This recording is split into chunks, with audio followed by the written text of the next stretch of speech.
Ito po ay continuation nung pinag-aralan natin last week. So yung verse na 2 Corinthians 13:5, ano sabi doon? And test yourselves if you are in the faith. Subukin natin. So nagbigay tayo ng introduction last week na itong isang portion ng verse ay nagpapatungkol ito sa church ng Corinto. Kasi ano ba ang meron dapat sa isang church? Merong repentance, may discipline, merong submission, merong tunay o genuine na pananampalataya, authenticity na natawag doon. So, nagpag-aralan natin last week nung natatandaan niyo pa yung mga introduction natin. So, natatandaan niyo, di ba, nag-end tayo dun sa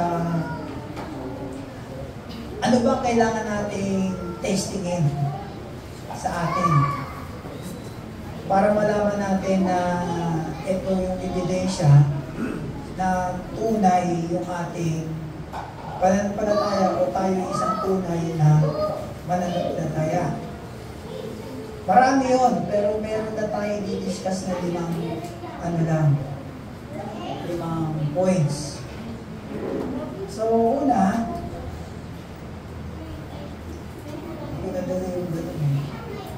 later. So, ang basihan ba para malaman mo na ikaw ay sa tunay na mananampalataya ay merong nangyari sa inyo in the past? Ano yun? Ayan, pray ka ba? O sumunod kayo sa prayer na to. Ganon. Maliligtas ka na. O lumakad ka sa gitna, sa harapan. O meron po tayong altar call. Punta po kayo dito, sino po yung gustong tumanggap sa Panginoon? O yun nga, may invitasyon. O meron tayo, tuloy ngayon, tayo ay merong new friends gathering. Attend ka. Or ikaw ba ay nabaptize? Kaya ikaw ay tunay na mananampalataya. Or having a great feeling about Jesus. Si Lord, mahal ko. Mahal ko si Lord. Nag-worship ka, talagang bigay ka, gano'n, di ba? O, naramdaman ko si Lord, Jesus, Holy Spirit. O, natumba ako. O kaya, tinilabutan ako, nakuryente ako. Ganun ba ang basihan para malaman na ikaw ay isang tunay na mananampalataya? Tingin nyo, di ba basihan?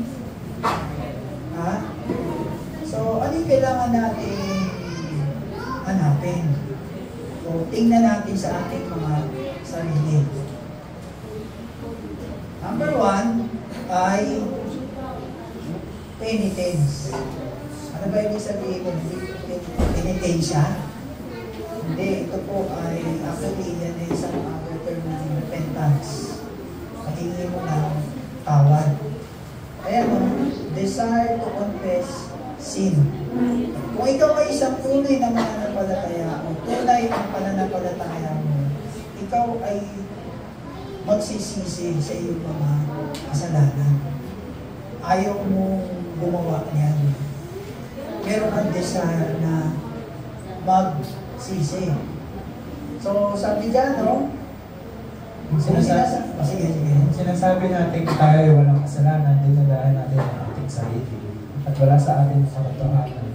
Subalit kung ipapakayag natin ang ating mga kasalanan, patatawarin tayo ng Diyos sa mga ito at linisin tayo sa lahat ng ating kasalanan sapagkat siya'y tapat at matuwid.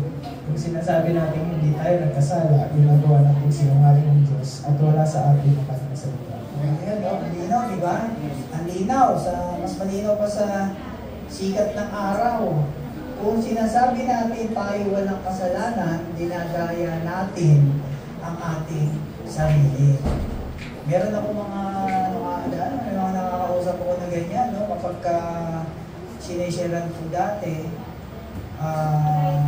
sabihin, ba't ako magsisisi? Wala naman akong kasalanan. Kasi, ang kasalanan sa kanila, yung pumatay ka ng tao, yung na nakulong ka, na rape ka, nag-drugs ka, yan ang mga sa isip nila na kasalanan na hindi naman nila ginagawa. Kaya sinasabi nila, wala naman ako kasalanan. Yung nangupit ka, kanina sinasabi na kuha ka ng piso, kinuha mo 10 piso.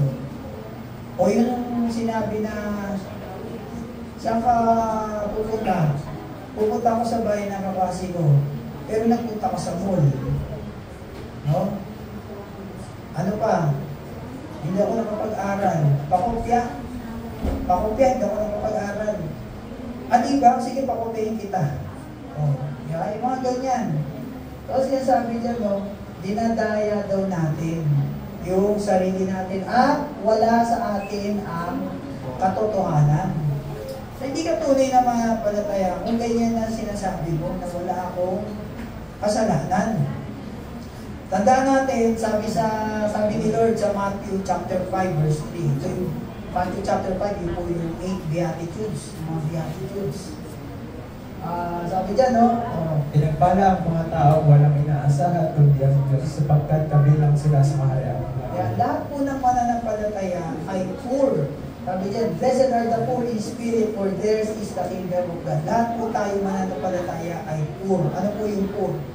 Ibig sabihin ito, yung ating sarili ay walang sinabi. Bankrupt. Di ba sa isang negosyo, pag nag-bankrupt, zero ka na. So tayo sa buhay natin, zero tayo, wala tayong inaasahan kundi ang Diyos lang. We are nothing. Yun ang ibig sabihin niya. Blessed are the poor in spirit. Spiritual bankruptcy. Kaya kung itutuloy niya yan, susunod na verse, sabi doon, blessed are those who mourn. So dahil sa wala ka lang sinabi sa Panginoon, talagang sising-sisi ka na sa iyong kasalanan. Wala ka lang pag-asa. Parang yung sa Luke, yung sa Gospel of Luke, di ba may dalawang tao doon, isang mayaman at isang pariseo. Sabi ng pariseo, Lord, maraming salamat. Hindi ako katulad ng taong ito. Nagbibigay ako ng ikapo, tumutulong ako sa mahirap, pero ito, tao to, hindi ako katulad dito. Tapos yung tao naman na tinuturo niya, sabi niya, hindi siya makapingin. Sabi niya, Lord, patawarin. Ginagano pa niya yung dibdib niya, pinapalo pa niya, Lord, patawarin mo ako, ako isang makasalanan. So sabi ni Jesus doon, sino ang mas kinalagdan ng Diyos doon? Yung, tingin niyo sino? Yung una yung pangalawa. Pangalawa. So tayo, yan ang sinasabi, illustration na blessed are the poor in spirit. Nagsisisi ka. Kapag ikaw ay tunay na nagsisisi sa iyong mga kasalanan, ikaw ay, kaharian ng Diyos ay nasa iyo. No? Parang yung isang, kagabi nandito ako, meron isang kapatid na kinukwento. Meron isang kapatid na kwento siya, na meron siyang kaibigan, sabi sa kanya, Brad, sinapian ako. Sinapian daw siya. Sinapian daw siya ng duwende. Sinapian daw siya ng duwende. Ngayon, yung pinagsabihan niya, si brother, ay sinabi niya na talagang diniretso niya. Kapag ang isang tunay na mananampalataya, hindi na sinasabihan. Ng kahit demonyo, espiritu, duwende, yung espiritu ng lolo mo, di ba? Sasapin sa'yo para pausapin. Hindi na yan pag ikaw ay isang tunay na mananampalataya. Kaya sabi ni kapatid, doon sa kaibigan niya, hindi ka tunay na saved. Hindi ka tunay na mananampalataya. Kasi gano'n makakapasok pa sa'yo. Hindi pwedeng pasukan ng tao na isang demonyo at isang espiritu ng Diyos. Pinag-aralan natin yan, Galatians chapter 5, na ang flesh at ang spirit ay hindi yan talaga po pwede. Tapos, ano nga, ang tawag doon. Kaya hopefully sa Sunday, nandito siya. Ay, hindi. Ano version natin? 11, no? Sunday yan. At ano nga pala, no? This Sunday na, anniversary natin, kanina, ina-announce yun. Sana nakikita nyo yun, ano, yung mga ina-announce si Kuya J, na habang meron nagsishare dito, meron siya mga pinaplas dyan, para mapansin po natin at maalala. So yun. At sabi din sa verse, yung kasunod pa ng verse nun, blessed are the meek. So, nagiging humble ka. Kasi pag may kasalanan kasi sabi mo wala kang kasalanan, ikaw ay nagyayabang. Kaya nga di ba sabi nga natin, dating sa langit, oh, ba't ka nandito, Brad? Kasi ang bait ko. O ikaw, ba't ka nandito? Kasi nagbibigay ako ng, ikaw po, oh, ba't ka nandito? Kasi linggo-linggo, nasa church ako. Lahat tayo may yabang pagdating dito. Kaya itong naisan Diyos sa atin na tayo ay magsisi at maging tapat na hindi tayo nagyayabang. Gawin natin, Lord. Alam niyo yung isang verse natin sa soul meaning, 2 Corinthians chapter 7, verse 10. Dalawa po yun, isang godly sorrow at isang worldly sorrow. Pagka worldly sorrow, ang ibig sabihin niyan, nagsisisi ka, Lord, sorry, pero pag nangyari ulit yan, magagawa mo ulit, pero magagawa mo ulit. Hindi yung katulad ng godly sorrow. Ang godly sorrow kasi, pagka ikaw ay nanalangin, hindi lang magsasabi ka na, Lord, patawarin mo ako, sorry. Sasabihin mo, Lord, patawarin niyo po ako, tulungan niyo po ako na hindi ko na ito magawa. Yun po yung godly sorrow. Na ayaw mo na siyang ulitin. Kasi kung sarili mo lang, pipilitin mo na ayaw ka nang gawin niya, ayaw ka nang gawin niya. Hindi po mangyayari. Dahil ang katawan po natin, ang flesh natin ay mahina. Kaya nga sabi ni Pablo, di ba, na wretched man that I am. Kasi kahit siya, nagkakaroon siya ng struggle sa kasalanan. Na kapag gumagawa siya ng mabuti, walang kasalanan malapit sa kanya. Kapag naman ako gawa siya ng mali, tinukunbit naman siya ng Holy Spirit. Kaya, ayun, nandun yun eh. Yan. Ayun, kay saklap ng aking kalagayan. Sino ang makalimita sa akin mula sa katawang ito na nagdadala sa akin ng kamatayan? So, yan, kung babasahin nyo, ayun, no? Pakibasa na lang. Ito ang natuklasan ko kapag nais kong gumawa ng mabuti, ang masama ay malapit sa akin. Sa kaibuturan ng aking puso, ako'y nalulugod sa kautusan ng Diyos. Ngunit may ibang kapangyarihan sa mga bahagi ng aking katawan na salungat sa tuntunin ng aking isip. Binibihag ako ng kapangyarihang ito sa kasalanang naninirahan sa aking katawan. Kay saklap ng aking kalagayan, sino ang magliligtas sa akin mula sa katawang ito na nagdadala sa akin sa kamatayan? Walang iba kundi ang Diyos sa pamamagitan ng Jesucristo na ating Panginoon. Salamat sa Kanya, ito nga ang kalagayan ko. Sa pamamagitan ng aking Diyos, sa pamamagitan ng aking isip, pinaglilingkuran ko ang kautusan ng Diyos, ngunit sa pamamagitan ng aking katawang makalaman ay pinaglilingkuran ko ang tuntunin ng kasalanan. O, diba? Kumbaga, nagkakaroon pa rin si Pablo ng struggle kahit na siya ay naglilingkod sa Diyos. So, maraming mga tao ang na-upset. Ano ba Tagalog na-upset? Yung nadidismaya sa kasalanan ng ibang tao. Maraming tao nadidismaya sa korupsyon sa gobyerno. Marami ikaw nadidismaya ka sa mga krimen, nadidismaya ka sa mga drug addict, di ba? Sa ibang tao, nadidismaya ka. Pero ang sinasabi dito, yung madismaya ka sa sarili mo, kapag ka ikaw ay nagkakasala. Kaya, naapekto ka sa ibang tao pagka gumagawa sila ng kasalanan. Pero ikaw, pag gumagawa ka ng kasalanan, hindi ka naapekto. Diba? Yun ang issue dyan. Yung sarili mo, hindi yung ibang tao. So, nag-gets nyo yun? Kapag tayo ay meron isang tunay na mananampalataya, meron tayong desire to confess our sins. Pangalawa, ito ay righteousness o katwiran. Ayan. Ano ba ibig sabihin ng righteousness? Yung ikaw ba ay mabait? Ikaw ba ay hindi gumagawa ng mali? Ikaw ba ay ano ba ang righteousness? Yung hindi ka makabasag pinggan? Diba? Yung magsalita ka, yung malumay kang magsalita. Naiinis na ako sa iyo. Diba? Righteous ba yun? Diba? Ang ibig sabihin ko yan lang, napakasimple. Doing what is right. Ginagawa mo kung ano yung tama. Wala na iba. Yan lang ang ibig sabihin niya.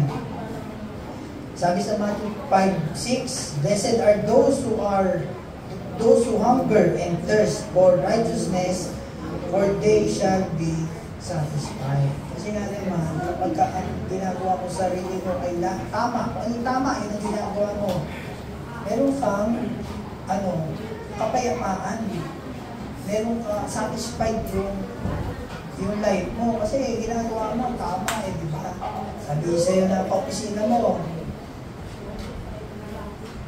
nag-text sa'yo, sabi sa'yo, Ibiang, i-time in mo ako nandito pa ako sa bahay Nakatira siya sa Novaliches. Tapos sa mga ating trabaho, time in mo ako, nandito pa ako sa bahay. 1 linggo kitang inilibre. Kakainin kita 1 linggo. Okay, ano gagawin? Okay, sasagot mo sa kanya, uy, makakainin ako ba? Hindi ako dito sa hindi ako magagastos sa pagkain. So, ano sasagot mo? Iman, ano sasagot mo? Ay, hindi ko nabasa. Ha? Hindi ko nabasa. Hindi ko nabasa.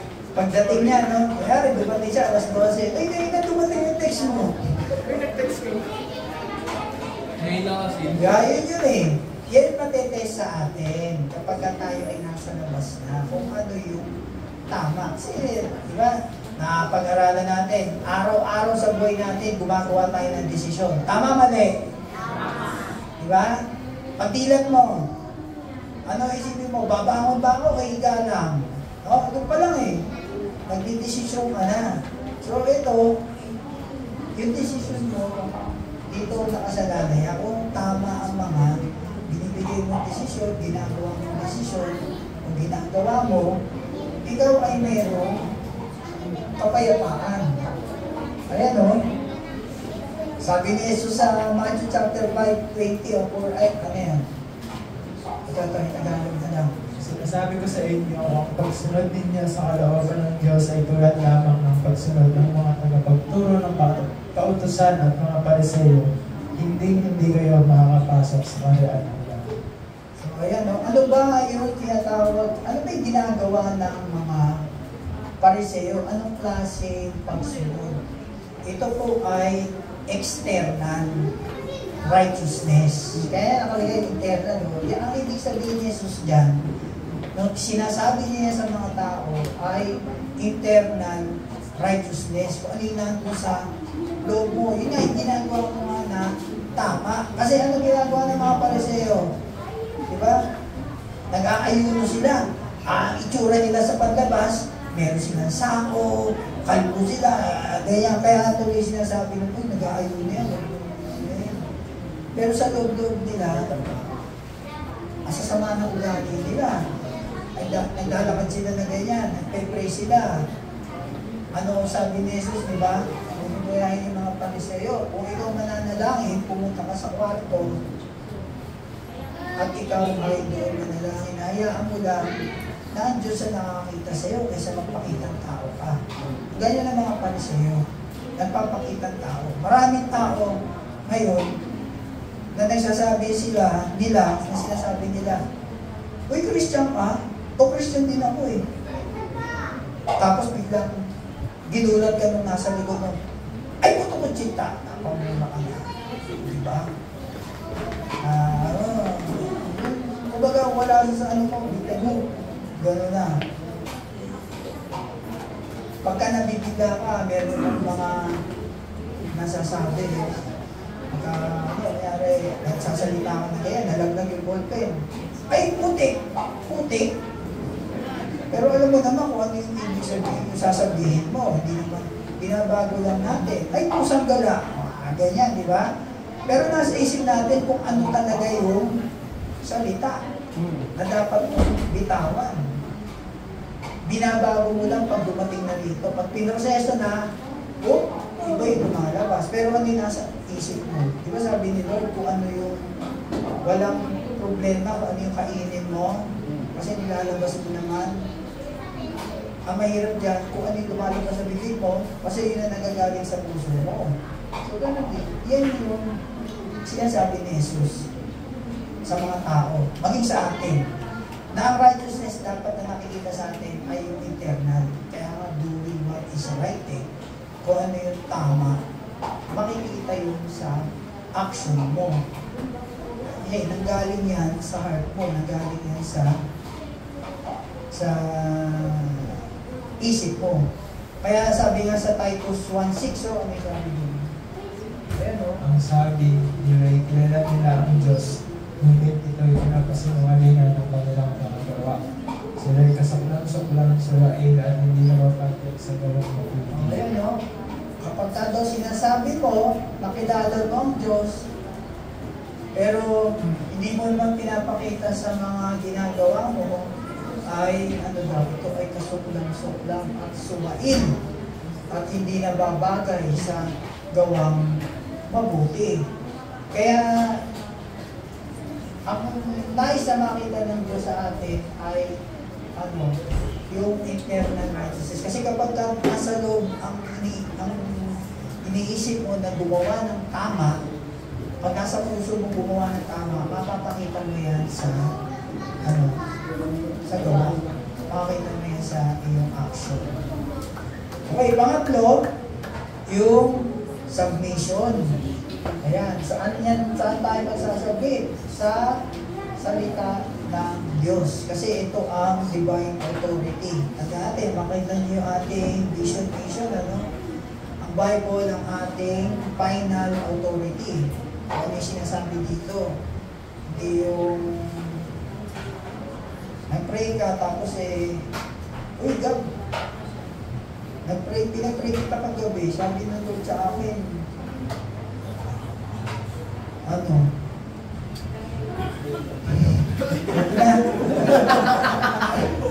Basta ganun. Yung ganyan. Sa, hindi tayo naman dyan, nasa na? Mahaba yan eh. Ayun yan, ito yung kwento niyan eh. Ito yung kwento na yan, yung rich young ruler, yung mayaman. Sabi niya, Lord, ano ba paraan para magkaroon ako ng buhay na walang hanggan? Kanya. Sagot niya, sabi ni Lord, sumundin mo ang kautusan. Diba?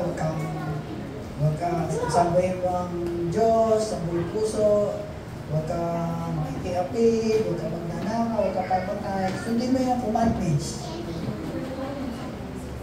Sabi ng mayaman, Lord, ginagawa ko naman lahat yan eh. O sige, sabi ni Lord, o sige, dahil sa ginagawa mo yan, isa na lang ang pwede mong gawin. Yung ari-arian mo, lahat ng ari-arian mo, ibenta mo. Tapos yung pinagbentahan niyan, ibili mo na sa mga mahirap. Kung nung narinig yung mayaman nyo, pakamot ako doon. Ganyan. Sige Lord, thank you na lang, thank you. Sabay umalis. No? Tingin nyo, yung mayaman na yun, ligtas o hindi? Dahil, kasi nabasa nyo na dito. Actually, pag pinag-aralan natin yan, hindi naman talaga literal na sinabi ni Jesus sa mayaman na ibenta mo lahat ng ari-ari mo at ibigay sa hirap. Ano lang ang nais ni Jesus doon? Sinusubukan lang niya yung puso ng mayaman. Kung gagawin niya yun o hindi. Diba? Ikaw ba naman di ba, si Ate JP, sabi niya sa'yo, Ate JP, pinag-pray kita kagabi, sabi ni Lord, yung bahay niyo ro, ibenta mo. Yung pinagbenta niya, ibigay mo daw sa church. Diba? Diba, gagawin mo ba yun? Gawin mo? Ha?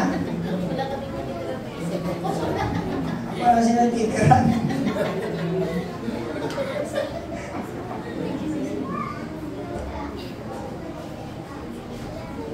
So yun po ang ano yan. May kasunod pa ba verse yan? Wala na. So ang ano dyan, pinaka-mensahe dyan ay yung pagsabit natin sa salita ng Diyos. Kung tayo ay susunod. Diba? Sino ba nagbabasa ng Bible dito? Iba. Ano may nabasa nyo? Wattpad? Kindle? O yung... Hindi ka nagbabasa? Sino marunong magbasa? Ba, apat nang marunong magbasa? Paano ito? Nababasa nyo ba yan? Kaya, basahin nyo nga! Ulit! Ito. Sige, basahin nyo ito. O yun nandun sa likod, basahin nyo ito. Ha? O ito yung basahin nyo yan. O yun nasa gitna. Nasa gitna, basahin nyo ito. Yung sa gitna, hindi mo rin magbasa. Sino ba ang pwede mag-tutor dito? Si Ate Sinya, tuturan mo sila paano magbasa. Hindi na nabasa. Kahit malaki na, hindi na magbasa. So, kailangan po natin malaman kung ano yung nais ipagawa ng Diyos sa atin o sabihin ng Diyos sa atin. Kailangan po natin magbasa, mga kapatid. Paano ka magsasabit? Paano ka Tagalog magsabit? Obedience, susunod din Paano ka magpapasakop sa salita sa Diyos kung hindi mo alam kung ano yung sinasabi niya sa iyo o hindi mo alam kung ano yung gusto niya sabihin? Di ba? Paano ka magpapasakop? Kaya kailangan magbasa tayo para malaman natin ano ba yung sinasabi ng Diyos sa atin, ano ba yung gustong ipagawa ng Diyos sa atin para tayo ay lumago. Sabi mo nga kanina, di ba? Araw-araw, kahit matanda ka na, kahit 70 years old ka na, nasa proseso ka pa din ng paglago. Hanggang ikaw ay buhay sa mundong ito, nasa proseso tayo. No? So, kinakailangan natin na magpasakot tayo sa salita ng Diyos. Pang-apat, lapit tayo matapos, obedience, obey the word. And not hearers only. Alam natin ito, memory verse natin ito, James 1:22. Kaya pakabasa. But yourselves doers of the word, and not just hearers who deceive themselves. Mamuhay kayo ayon sa salita ng Diyos. Kung ito'y pinapakinggan lamang ninyo, ngunit hindi sinasagawa, dinadaya ninyo ang inyong sarili. O ganun din, no? Kung hindi natin pinapamuhay, yung sinasabi ng Diyos, ay dinadaya din natin yung ating sarili. So, paano natin malalaman kung ano yung gustong sabihin ng Diyos sa atin, paano natin ipapamuhay kung hindi tayo nagpapasako sa Kanya? Gets nyo? Magkakasunod-sunod. Hindi natin magagawa ito kung hindi tayo babasa. Kasi hindi natin malalaman eh. So paano ka magpapasa kung hindi mo alam? Paano ka susunod kung hindi ka may papasako? Tama, di ba? So yan lang yung sinasabi dyan na tayo ay gawin natin kung ano yung sinasabi sa salita ng Diyos. Kasi maraming tao ang self-deceive. Ano ba Tagalog na self-deceive? Akala mo, totoo kang Kristiyano, pero hindi naman pala. Kasi, tagapakinig ka lang.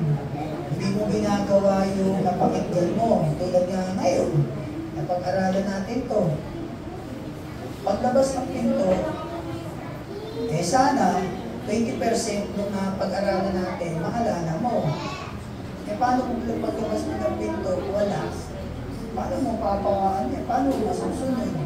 Kung hindi mo siya naintindihan. Kasi magagawa mo lang yan, magagawa lang natin yan mga kapatid, kapag tayo ay nakinig ng mabuti. Iba po yung nakikinig ka sa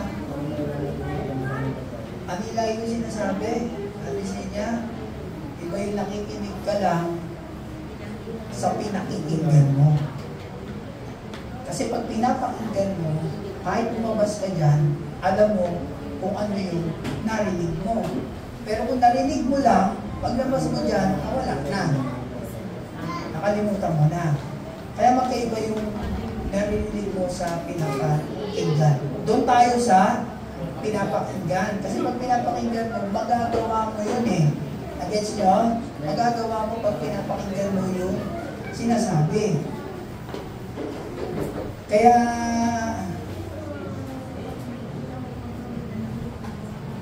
yung desire natin ay mag-submit tayo sa Lordship ni Christ, kung ano yung kanyang pinapagawa. So, in submitting to God, ang response natin dyan ay yung pagsunod sa Kanya. So, magkarutong yan, yung submission at saka obedience. Nagets nyo?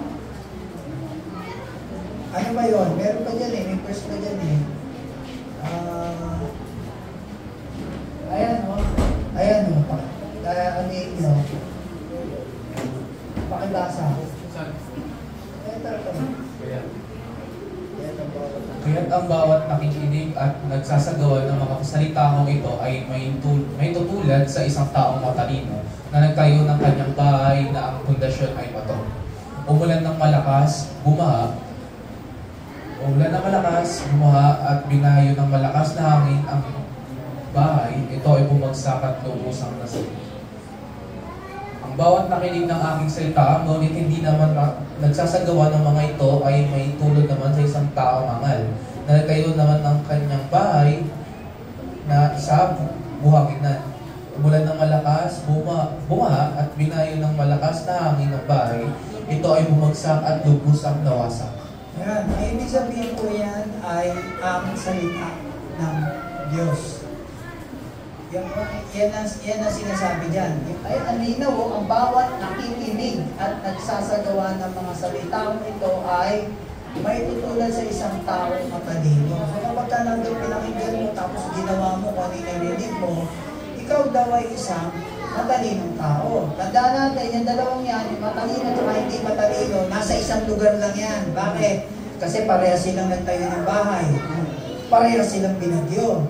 Yung isa, nasira. Yung isa, hindi. Kaya, sabi doon sa nasira, ang nakikinig ng salita, ngunit hindi naman nagsasagawa ay mga ito ay may tulad naman sa isang taong angat. Kaya hindi yung ginagawa yan, salita ng Diyos na sinasabi dito sa Biblia, ikaw daw ay isang angal. Di ba? So, ang tinaw dyan, hindi lang sinasabi ni Jesus siya sa mga tao ng panahon ngayon, maging sa panahon natin ngayon. Kasi ang sinasabi niya dyan yung salita niya. Oo, dati nagsasalita siya. Pero ngayon, nasaan ba ang salita ng Diyos? Hebrews 1, chapter 3, verse 1. Ano Hebrews 1, 3 to 5? Nasaan ang salita ng Diyos? Ha? Nasaan? Ito na o. Andito. Kompleto na to. Kaya malalaman natin kung ano yung nais na ipagawa ng Diyos sa iyo o sa atin. Makikita natin diyan. Ano pa yung 1 John chapter 2? Yan o, yan pa. Titiyak tayong nakikilala natin ang Diyos kung sinusunod natin ang kanyang mga utos. Ang nagsasabing nakikilala ko siya, ngunit hindi naman sumusunod sa kanyang mga utos ay sinungaling at wala sa kanyang katotohanan. O, dami no, hangal ka na, sinungaling ka pa, ano ba? Ang dami no, kapag ka ikaw ay ano daw, sinasabi mo kilala mo ang Diyos, pero hindi ko sinasabi, kung ano yung mga sinasabi niya, hindi ko sinusunod yung sinasabi niya sa Biblia, ikaw daw ay ano, sinungaling. So hangal ka na, ano kabila ng hangal? Bobo. Bobo ka na, sinungaling ka pa. No? O tapos ito, dyan, yung susunod. Ang sumusunod sa mga utos ng Diyos ay nananatili sa Diyos at nananatili naman sa Kanya ang Diyos. At nalalaman natin na nananatili sa atin sa pamamagitan ng Espiritong ipinagkaloob niya sa atin. Yun. So kapag sinusunod daw natin ang salita ng Diyos, ito yung katunayan na nananatili ang Diyos sa atin. Yung banal na Espiritu nasa atin. Kaya nga yung sabi natin kanina, hindi po pwedeng manatili sa iyo ang Espiritu ng duwende at ang Espiritu ng Diyos sa isang katawan. Hindi pwede yun. Mag-aaway yun. Kaya nga ang linaw dyan, no? Kapag sinusunod ka sa utos ng Diyos, alam mong save ka talaga. Mananatili sa iyo ang Espiritu ng Diyos at hindi ka sasaniban ng kung ano-ano mga Espiritu. Okay, last na. Last ay yung love. What do you love? Ano ang mahalaga sa iyo? Anong mahal mo? Ayan, pakibasa. 1 John 2, verse 15. Huwag ninyong ibigay ng sanlibutan o ang mga bagay na nasa sanlibutan. Ang umiibig sa sanlibutan ay hindi umiibig sa Ama. Ay, ito. James 4:4, mga taksil, hindi ba ninyo alam na kapag nakipagkaibigan kayo sa sanlibutan ay kinakaaway ninyo naman ang Diyos? Kung sino bang nagnanais na maging kaibigan ng sanlibutan ay naging kaaway ng Diyos. So, ang linaw, alam niyo na kung yung pinaparating ng dalawang verse na yan. Ano daw ang love? Huwag mong, anong mahal mo? Ano ba ang iniibig mo? Yung mundo? Mundo yan eh. Yung sinasabi dyan, yung mundo. No? Hindi ibig sabihin na i-enjoy mo yung beach. Hindi ibig sabihin dyan na huwag mong i-enjoy yung Boracay. Huwag kang mag-travel. Hindi po yan ang ibig sabihin yan. Na yung huwag mong ibigin ang mga bagay sa mundo. Hindi yun ang ibig sabihin yan. I-enjoy mo kung hindi meron dito. Ang ibig sabihin po yan, yung sistema. Yung sistema ng mundo. Alam niyo ba yun? Ano ba sistema ng mundo? Ano sistema? Ha? Ano ang sistema ng mundo? Corruption. Ha? Bisyo. Addiction. Yan ang system. Na pagka hindi mo ginagawa yan, hindi ka in. Brad. Dito ka, pang-session tayo. Pagka ayaw mo, hindi ka in sa grupo namin. Kailangan, ito, papakasali ka ng paternity. Ipapadil ka. Pag hindi ka sumali dito, brotherhood to, brotherhood. Di ba? So yun yun, yung sistema ng mundo ang sinasabi dito. So hindi ibig, kaya gusto mo pumunta ng Boracay, pumunta ka ng Camarines Sur, di ba, mag-enjoy ka. Walang problema yun. Ang sinasabi dito yung sistema ng mundo. Next po. Ito pa isang verse pala. Yun, yung no man can serve two masters. Matthew 6:24 yun eh.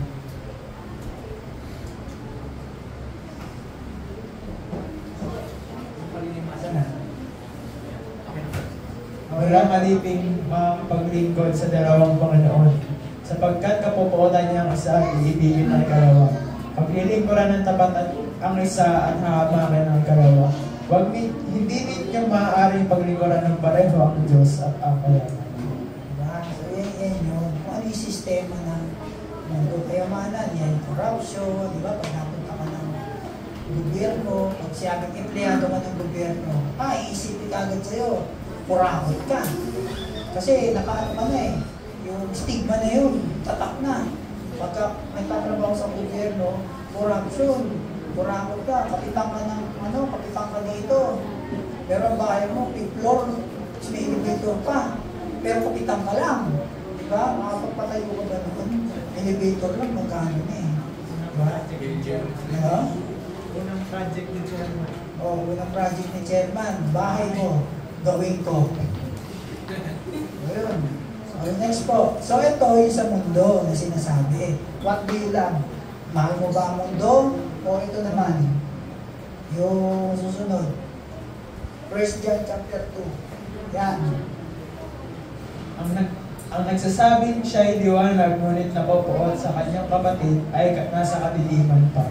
Ang umiibig sa kanyang kapatid ay nananatili sa liwanag at hindi siya magiging sanhi ng pagkakasala ng iba. Ngunit ang napopoon sa kanyang kapatid ay nasa kadiliman pa. Lumalakad siya sa kadiliman at hindi niya nalalaman ang kanyang pupuntahan sapagkat binulag siya ng kadiliman. Ayun, susunod pa. Yan. Ito. Nalalaman natin lumipat tayo sa buhay mula sa kamatayan sapagkat iniibig natin ang mga kapatid. Ang hindi umiibig ay nananatili sa kamatayan. Kapag nakita ng isang may kaya sa buhay ang kanyang kapatid na nangangailangan at pinagkaitan niya ito ng tulong, masasabi bang siya umiibig sa Diyos? Diba? So yan, ang linaw, no? Yung kanina, pag-ibig sa mundo. Ito, pag-ibig sa kapatiran. Hindi kapatid na literal na kapatid ko, kundi yan tayo, mga kapwa, yung kapwa, mga brethren. So meron dalawang pinapakita dyan. Ayan o, yung 2 points dyan sa love. Una, you love the kingdom and hate the world. Ulitin ko ha, ang pagkapuot mo sa mundo o yung hindi ka susunod sa mundo ay yung sistema. Hindi po yung pag-i-enjoy mo. Wala yun. Gusto mo kung minom sa Starbucks, minom ka. Kahit ubusin mo yung Starbucks. Diba? Walang ano yan, walang problema yan. Kumain ka sa Vikings. Ubusin mo lang ng pagkain sa Vikings. Sabihin sa'yo, ay sir, wala na po eh. Diba? Walang ano yan, walang problema yan. Yung sistema ng mundo ang sinasabi dito. Ang pangalawa, ang isang punto doon ay yung pag-ibig natin sa other believers, sa ating kapatiran. No? Isang example niyan, meron tayong kapatid sa litre na kailangan ng tulong. Diba? Halos lahat tayo mag-respond doon. Padala tayo ng, hindi nyo napadala natin, 10 mga goods yun, di ba? So, yun po yung ibig sabihin dito. Na, yun nga, sabi kanina, ito, alam mo may pangailangan yung kapatid, tapos sasabihin mo lang, sis, Brad, ito, pag-pray natin yan, pangailangan mo. Pag-pray ka na. Pagpalain ka ng Diyos, sabihin, balis ka na. Meron ka naman, kahit pa paano, hindi abutan mo, o kaya bigyan mo. Diba? Yun na sinasabi nito. Alam nyo, kung ito, pag-aaralan natin ito, napakadaming verse niyan. Parang sinabi si Paul dyan tungkol sa pagtulong sa kapwa, sa mga kapatiran especially. Kasi alam mo ng kapatid mo, kapatiran mo, hindi mo natutulungan, pero yung mga kaibigan mo, natutulungan mo. Bakit? Kasi pag tinulungan ko itong kaibigan ko ito, pag nangailangan ako, tutulungan din ako eh. Eh, itong kapatid na to, mahirap na nga eh. Tulungan ko, di pag nangailangan ako, baka ako pa magbigay sa kanya. Di ba? Yun yan eh. Yun na nakukuha niyo yung gusto mong iparating. Di ba? So, kung lahat ng yan, yung limang yan, ilalagay natin sa isang first day, sinasabi rin ni Peter yan. Meron tayong parallel verse yan. Ayan o. Sa pamamagitan ng inyong pananampalataya, iniingatan kayo ng kapangyarihan ng Diyos habang hinihintay ninyo ang kaligtasang nakahandang ihayag sa katapusan ng panahon. Ito'y dapat ninyong ikagalak kahit na maaaring magdanas muna kayo ng iba't ibang pagsubok sa loob ng maikling panahon. Ang ginto, bagamat nasisira, ay pinapadaan sa apoy upang malaman kung talagang dalisay. Gayunpaman, ang inyong pananampalataya na higit na mahalaga kaysa ginto ay sinusubok upang malaman kung ito'y talagang tapat. Sa gayoy, papupurihan at dalakilain at paparangalan sa araw na mahayag si Yeso Cristo. Yun ang sinasabi ni Brother Jess kanina. Yung verse na yan. So kung titignan natin yan sa English, ayan, moral excellence, yun yung righteousness. Tapos, yung godliness, ayan yung penitence o yung pagtalikod mo sa kasalanan. Perseverance, pagsunod, obeying no matter how difficult it may be. Kahit gano'ng kahirap sa buhay, kahit mahirap mong gawin, pero susundin mo, magpe-persevere ka. At yung isa naman, yung pag-ibig, brotherly love and love of God. Tapos, yung huli, self-control. Yung ano yan, submitting to the Lordship of Jesus Christ. Yung submission, yung self-control. Ayaw mo. Pero magpapasakit ka kung ano yung nais ng Diyos. Hindi yung sarili mo. Amen? So, tanda po natin yan ha. Ito po yung limang bagay. Marami pa yan, pero ito yung limang pwede na i-test natin yung sarili natin. Una, meron ba tayong desire na humingi tawad sa Panginoon? Pangalawa, may desire ba tayo gumawa sa mabuti? Pangatlo, tayo ba ay nagpapasakot sa Diyos? Pangapat, tayo ba ay sumusunod sa Kanyang salita? At panlima, tayo ba ay umiibig sa ating mga kapatiran? Iibig ba natin sila? O iniibig natin ang sistema ng ang sistema ng mundo? So last verse natin, ito po ay James chapter, di ko na naisulat dyan, James chapter 2, verse 14, paki-flash na lang Kuya Jay. Teaser to mga kapatid, tapos na tayo. Pero tandaan niyo po yung limang yun ha. Teaser na to kasi karutong pa rin to ng pinag-aaralan natin. Bibigay lang ako ng teaser para ma-excite kayo. Natatawag natin meron teaser. Nakita na ba? Meron na. James chapter 2 verses 14 to 19.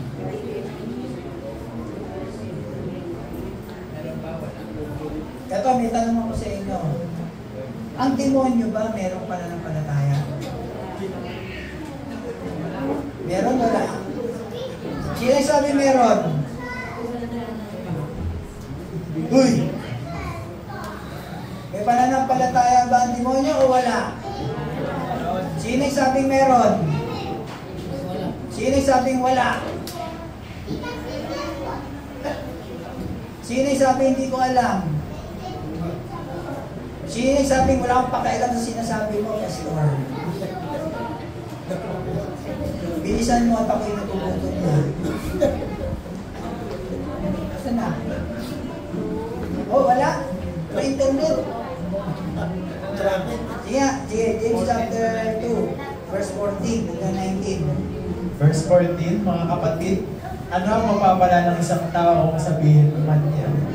siya ay may pananampalataya, ngunit hindi naman niya ito pinapatunayan sa gawa. Maililigtas ba siya ng ganong uri ng pananampalataya? Verse 15, halimbawa, may isang kapatid na walang maisuot at walang makain. Verse 16, kung sabihin ninyo sa kanya, patnubayan ka nawa ng Diyos, magtihis ka at magpakabusog, ngunit hindi naman ninyo siya binigyan ng kanyang kailangan, may mabuti pang naitutulot sa kanya iyon. Verse 17, gayon din naman, patay ang pananampalatayang walang kalakip na gawa. Verse 18, ngunit may nagsasabi, may pananampalataya ka at may gawa naman ako.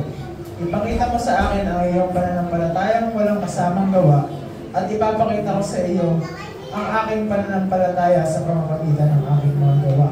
Verse 19, sumasampalataya ka na ang Diyos ay iisa, hindi pa. Mabuti iyan, ang mga demonyo man ay sumasampalataya rin at nanginginig pa. Ayan. Next week, pag-aaralan natin yan. Kung sabi doon, ang mga demonyo daw ay sumasampalataya. Ang pananampalataya ba ng demonyo ay nakakaligtas o hindi nakakaligtas? So, yan po yung ating lesson next week. Yung faith ba ng demons ay saving faith o non-saving faith? Second weekend. Na? Sa Sunday. Ayaw nga, no? Anniversary naman natin sa Sunday. Second week yun. Second week. Nakalimutan ko. Gusto nyo i-discuss ko na? Para wala na?